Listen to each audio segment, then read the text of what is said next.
본 본문의 말씀은 예수님께서 제자들에게 베푸셨던, 그러니까 소위 최후의 만찬이라고 하는 그때에 하셨던 말씀이었습니다. 결국 이 말씀은 예수님께서 십자가를 지시기 전에 제자들에게 떡과 그리고 오늘 본문에 있는 말씀과 같이 잔을 나누실 때 하셨던 그 말씀은 예수님의 십자가와 연결된다. 예수님께서 십자가에 흘리셨던 보혈과 연결된다라고 할 수 있을 겁니다. 예수님께서 십자가에서 보혈을 흘리셨던 것은 인류의 죄 때문이었습니다. 성경으로 보면 창세기 3장으로 거슬러 올라가게 되죠. 하나님께서 하나님의 형상대로 지었던 첫사람이 하나님의 명령을 어깁니다. 하나님의 말씀을 듣지 않고 오히려 사탄의 말을 듣게 됩니다. 거기에서 인류의 죄는 시작되었습니다. 하나님께서 아담에게 분명히 말했습니다. 명령했습니다. 내가 정녕 그것을 먹을 때에는 죽으리라 그랬습니다.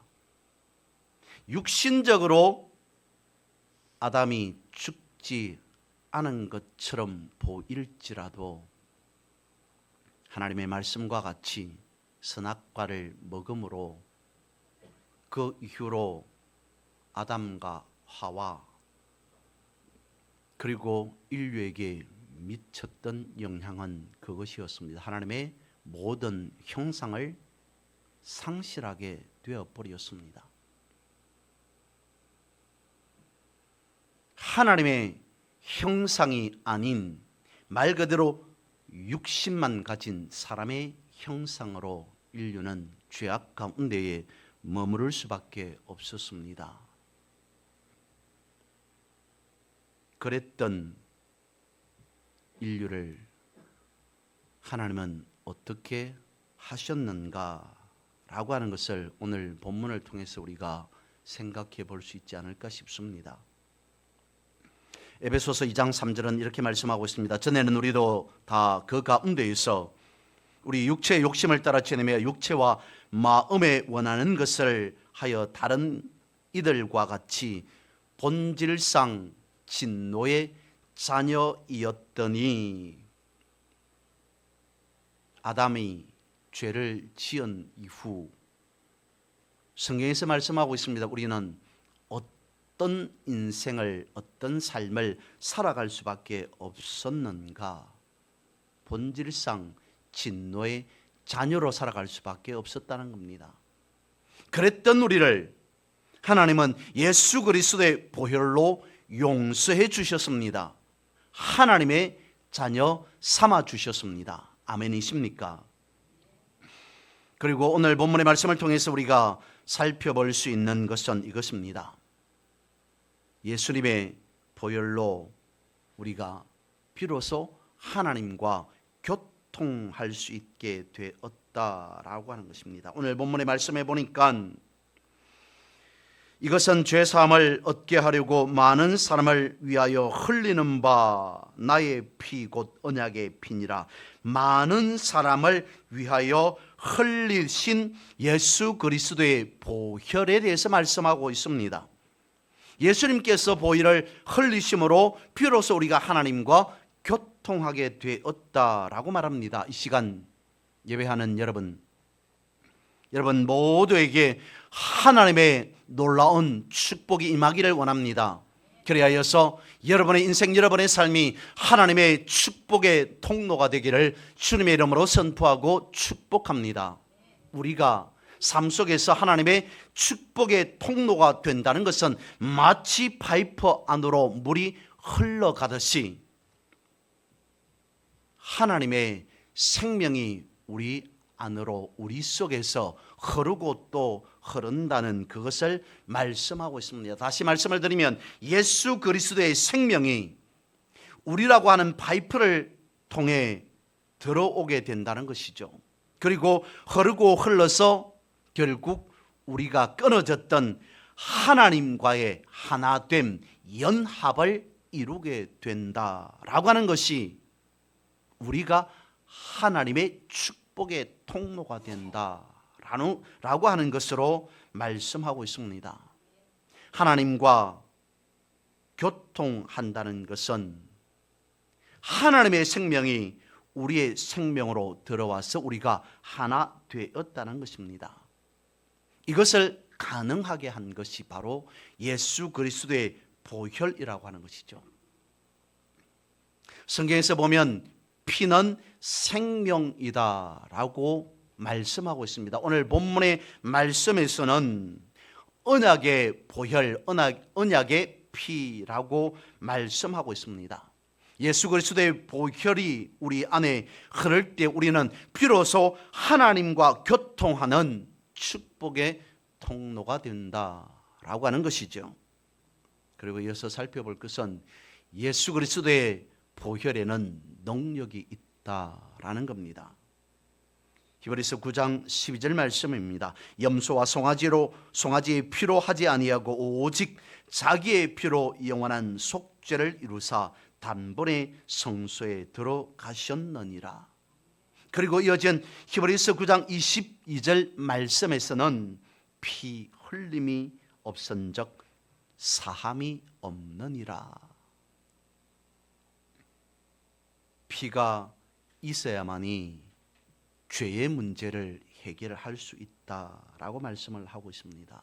곧 예수 그리스도의 보혈에 죄사함의 능력이 있다는 것을 말씀하고 있습니다. 그러므로 여러분 예수 그리스도의 보혈을 의지하시기 바랍니다. 예수 그리스도의 보혈은 치료의 보혈이요 사탄의 저주에서 해방되게 하는 보혈이기 때문입니다. 예수의 보혈로 우리가 구원받았고 예수의 보혈로 비로소 오래전에 이 땅에 교회가 그리고 오늘 이 자리에 교회가 세워지게 된 것입니다.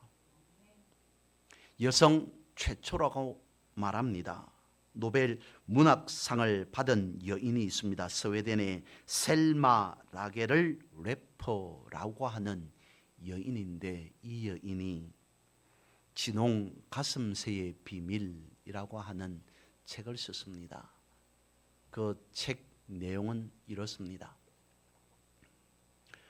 하나님께서 미물인 새 한 마리를 만드셨는데 그 새의 털 색깔은 회색 빛이었습니다. 하나님께서 어느 날 작은 회색 빛을 가진 새 한 마리를 지으셨습니다. 만드셨습니다. 그리고는 그 새의 이름을 진홍 가슴새라고 이름을 붙였습니다. 회색 빛을 가진 진홍 가슴새가 아무리 보더라도 자신의 몸 색깔은 털 색깔이 붉지 않은데 왜 이름이 진홍 가슴새냐라는 의문을 품었습니다. 하나님께 여쭈었습니다. 물어보았습니다. 하나님, 어찌하여서 제 색깔은 회색인데 제 이름이 진홍 가슴새입니까? 하나님께서 말씀하십니다.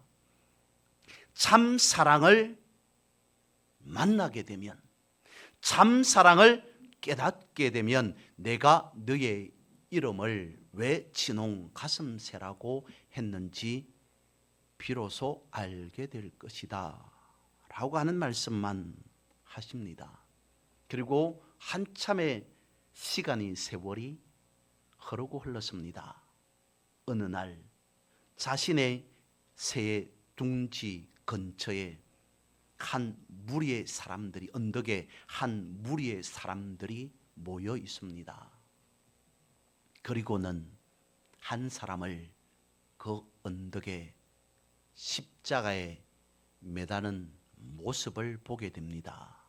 도대체 무엇 때문인가 궁금해서 진홍 가슴새가 가까이 가봅니다.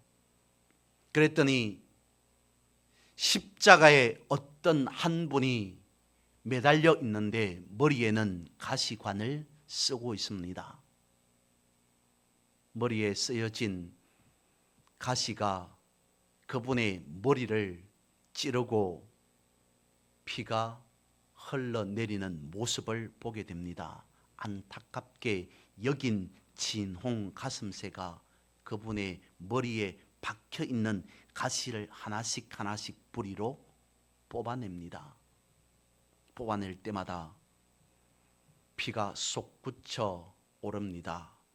그의 깃털에, 그의 몸에 묻힙니다. 붉은색으로 물들게 됩니다.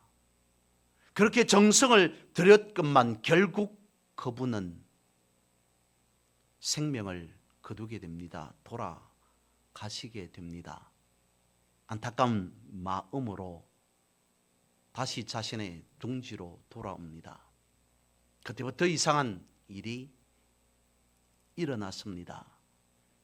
아무리 자신의 털에 몸에 붙은 핏자국을 씻으려 해도, 지우려 해도 씻겨지지 않습니다. 지워지지 않습니다. 그리고 더 놀라운 일은 그가 낳은 알에서 부화한 새끼 진홍 가슴새의 목과 가슴에는 붉은색이 있더라라는 겁니다. 여러분, 이 이야기는 예수 그리스도의 보혈이 무엇인지를 말씀해 주고 있는 이야기입니다. 예수 그리스도의 보혈의 능력이 무엇인지를 인간의 눈으로 바라본 것이 아니라 미물인 작은 새의 시선으로 예수님의 십자가, 예수님의 피 흘리심, 예수님의 보혈, 그것을 동화로 엮어낸 이야기라는 것이죠. 아무것도 모르는 미물인 새 한 마리가 예수님의 머리에 박힌 가시를 뽑아줌으로 자신의 몸에 보혈의 흔적을 새겼더라라고 하는 것을 우리에게 전해주고 있습니다. 갈라디아서 6장 14절은 말씀하고 있습니다. 그러나 내게는 우리 주 예수 그리스도의 십자가 외에 결코 자랑할 것이 없으니 그리스도로 말미암아 세상이 나를 대하여 십자가에 못 박히고 내가 또한 세상을 대하여 그러하니라. 사도 1차적으로는 사도 바울의 고백이라고 볼 수 있죠. 그리고 갈라디아서 6장 14절 이후 17절에 가서 사도 바울은 그렇게 고백하고 있습니다. 내 몸에 예수의 흔적을 지니고 있노라. 그분의 삶이 어떠했기에 그는 이와 같은 고백을 하게 되었던 것이겠습니까? 사도 바울의 인물됨, 그것을 생각해 보면, 살펴보면 그는 자랑할 것이 없는 사람이 아니라 엄청 자랑할 것이 많은 사람이었습니다. 그가 자랑하고자 한다면 말씀에도 있는 바와 같이 한두 가지가 아닙니다. 그럼에도 불구하고 예수 그리스도를 만난 이후에 사도 바울은 나는 자랑할 것이 하나도 없는 자이다.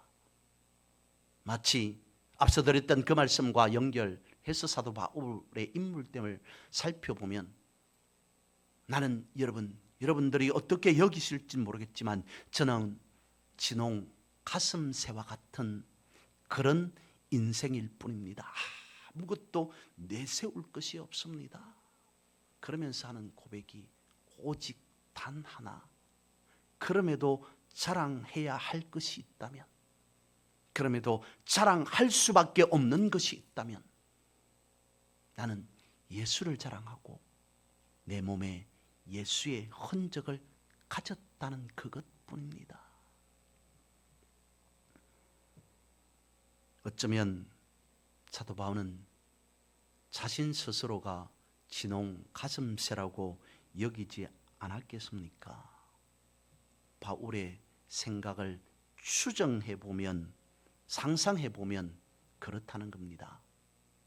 권사님께서 드렸던 찬양 가사에도 그것이 오롯이 전달되어 지기는 합니다만, 사도 바울이 살았던 그 인생, 믿음의 인생을 되돌아보면 그랬을 겁니다.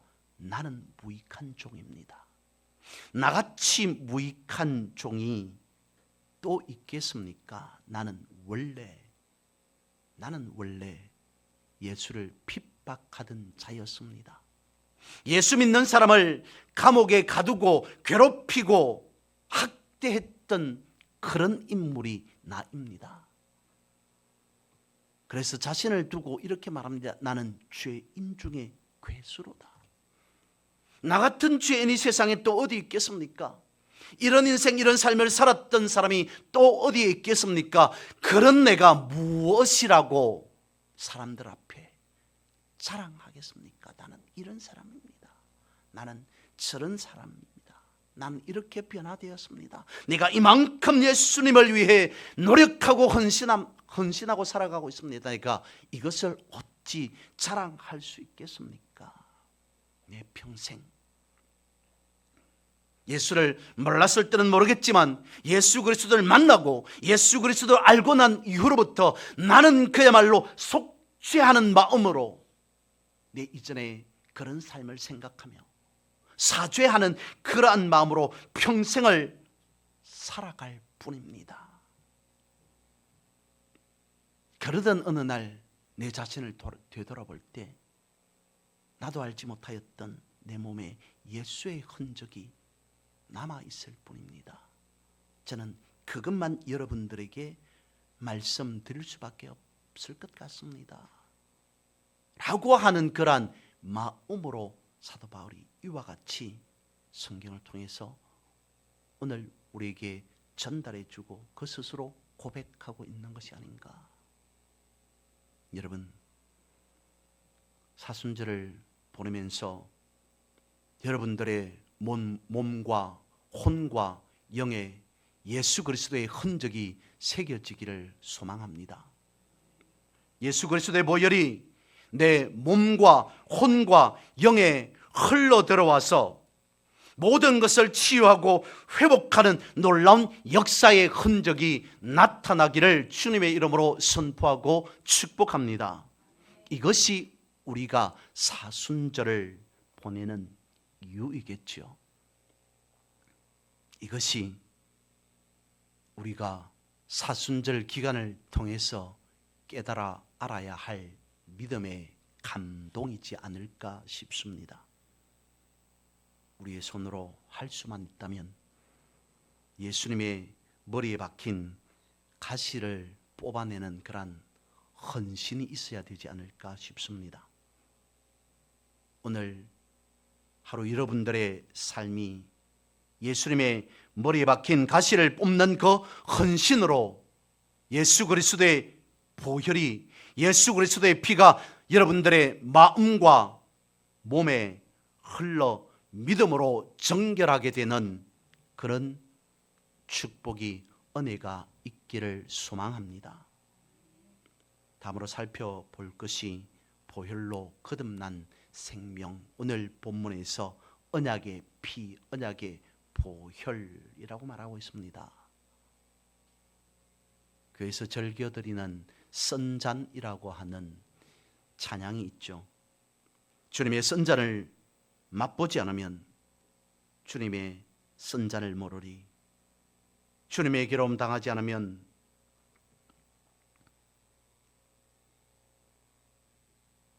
주님의 고통을 모르리.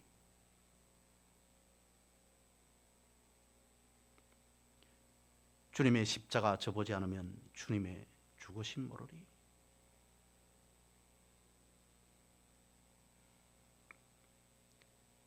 주님의 선자는 내 것이며 주님의 괴로움 내 것이며 주님의 십자가 내 보물이라. 또한 그의 부활 내 영광이리라. 예수 그리스도께서 마셨던 선잔, 선물, 그것이 오늘 우리에게 전달되기는 더 이상의 선잔이 아닌, 더 이상의 선물이 아닌 단물이 되었다라고 가르쳐주고 있습니다. 호세아서 6장 2절은 이와 같이 우리에게 말씀해 주십니다. 여호와께서 이틀 후에 우리를 살리시며 셋째 날에 우리를 일으키시리니 우리가 그의 앞에서 살리라. 예수 그리스도께서 마신 선물이 우리에게 전달될 때는 더 이상 그것이 마라의 선물이 아닌 단물로 바뀌었다는 것을 말씀해 주고 있는 것이죠.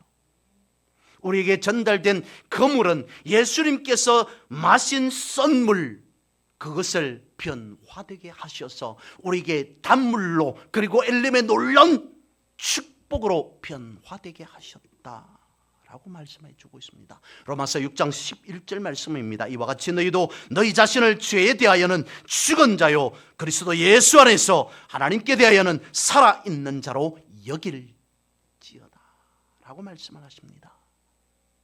그리스도께서 죽음에서 부활하신 것처럼 나도 예수 그리스도 안에서 부활하여서 예수 그리스도의 생명이 내 안에 풍성히 거하는 삶이 되었더라는 것을 말씀하십니다. 이 말씀을 여러분의 인생의 약속의 말씀으로, 주님께서 우리에게 주어진 기업의 말씀으로, 조금 다르게 말씀을 드리면 담보의 말씀으로 받아들이고 삶에서 누리고 살아갈 수 있어야 할 것입니다. 말씀을 정리해 봅니다. 우리에게 그리스도의 십자가가 있다는 것은 나도 예수님과 함께 살아가고 있다는 증거입니다. 성경은 우리에게 말씀해 주고 있습니다. 우리가 예수님과 함께 걸어가면, 예수님께 붙어 있으면 그때부터 내가 사는 것이 아니라 부활하신 예수 그리스도와 함께 살아가고 있는 것이다. 그런 삶에 세상에 어떤 눈치를 보겠습니까? 그런 인생이 세상 어떠한 것을 의지하며 살아가겠습니까? 오직 주님만 바라보고 주님만 바라보고 나아가는 삶이지 않을까?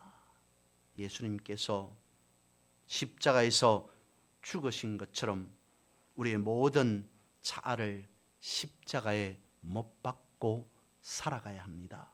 그러면 예수 그리스도의 십자가가 내 십자가가 되는 이 신비 안에서 우리는 승리하는 인생이 될 줄로 믿습니다. 그러한 인생을 살아가는 여러분 모두가 되기를 주님의 이름으로 축복합니다.